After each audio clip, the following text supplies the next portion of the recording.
So beautiful sari in Chiniya పట్టు అండి. So మంచి కలర్ కాంబినేషన్లో అయితే తీసుకున్నాము. Lavender with navy blue colour కాంబినేషన్లో అయితే వచ్చిందనమాట.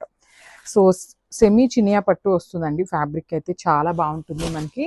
సో చినియా పట్టులో మనకి ఏమైతే డిజైన్స్ ఉంటాయో సిమిలర్ ప్యాటర్న్ ఆఫ్ శారీస్ని మనం సెమీ చినియా పట్టులో చేయించడం జరిగింది. సో మనకి బాడీ చూడండి, ఆల్ ఓవర్ ద శారీ వచ్చేసి beautiful meenakari and golden colour zari use చేస్తూ బుటీస్ అయితే తీసుకొని హైలైట్ చేశారు. అండ్ మనకి బార్డర్స్ కూడా బాగా రిచ్ బార్డర్స్ వస్తాయండి 2 సైడ్స్ కూడా. సో పైన వచ్చేసి సింపుల్ బార్డర్ ఇచ్చేసారు అండ్ కింద బార్డర్ వచ్చేసి మంచిగా బిగ్ బార్డర్ అయితే పేరప్ చేశారు. విత్ రిచ్ పళ్ళు ఉంటుంది మనకి, కల్నేత టోన్లో రిచ్ పళ్ళు ఉంటుంది. సేమ్ మనకి పళ్ళు ఎట్లయితే తీసుకున్నారో సేమ్ కాన్సెప్ట్తో బ్రొకేడ్లో బ్లౌజ్ వస్తుంది విత్ బార్డర్ వస్తుంది అనమాట హ్యాండ్స్కి. సో మల్టిపుల్స్ అయితే రెడీ టు డిస్పాచ్ ఉన్నాయండి. గ్రాబ్ సోన్. సో ఈ కాంబినేషన్ చూడండి ఎంత బాగుందో. డార్క్ పెసరపచ్చి గ్రీన్ కలర్కి మెజెంటా పింక్ కలర్ కాంబినేషన్లో బార్డర్ తీసుకున్నారు. సేమ్ చినియా పట్టు వస్తుందండి, సెమీ చినియా పట్టు ఫ్యాబ్రిక్ ఉంటుందన్నమాట.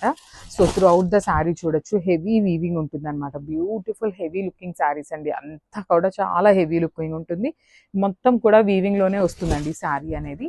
దట్టు మనకి బార్డర్ కలర్ కూడా చూడండి ఎంత బాగుందో, డార్క్ మెజెంటా కలర్ తీసుకున్నారు. సో షోల్డర్ సైడ్ వచ్చేసి సింపుల్ బార్డర్ ఉంటుంది, కింద బార్డర్ వచ్చేసి మీడియం సైజ్ బార్డర్ విత్ కంప్లీట్గా కూడా వీవింగ్లో వస్తుంది. సో దిస్ ద రిచ్ పళ్ళు ఉంటుంది మనకి, కల్నేత టోన్లో పళ్ళు అండ్ సేమ్ ప్యాటర్న్లో బ్లౌజ్ కూడా ఉంటుంది అనమాట. సో మల్టిపుల్ పీసెస్ అయితే రెడీ టు డిస్పాచ్ ఉన్నాయండి. కాంబినేషన్ కూడా చాలా బాగుంది, ప్రైసింగ్ కూడా చాలా చాలా రీజనబుల్ ప్రైసింగ్ అనమాట. So grab soon and thank you.